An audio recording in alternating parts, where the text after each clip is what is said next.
Nunot sa nasinating mga pag-uwan-uwan, landslide na sinati sa barangay Kansumuroy sa lungsod sa Balamban. Ani ang report.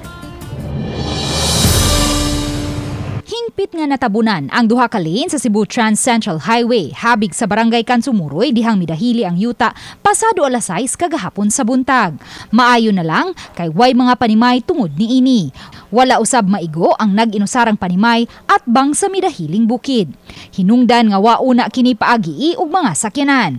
Hinuon pasado alas 8 sa buntag, maagian na ang usa ka lane niini human kini gihawanan sa mga taga DPWH Cebu 3rd Engineering District. Matod sa taga DPWH Cebu 3rd Engineering District, may 200 meters nga slow protection dinhing dapita apan wa kini makapugong sa pagdahili sa yuta.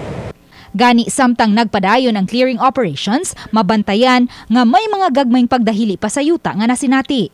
Matod ni Engineer June de la Cruz, Chief sa Maintenance Division sa DPWH 7, nga anaa sa mga 30 meters ang slow protection nga natabunan sa midahiling yuta, apan wa hinuon kini matumpag. Karon na calibrated ang atong gibuhat since we need also safety to consider the safety of our motorists, no? So ang may tabuan after this we're going to evaluate and decide what is applicable in this area. Tungod kay humok ang matang sa bato ug yuta sa Trans Central Highway, hinungdan nga nagkadayang matang na sa slow protection ang gipabarug sa dapit. Then isa din is mag-benching ta to eliminate sa slope nga configuration sa yuta, no? So to protect sa possible nga bully of earth material sa Manao.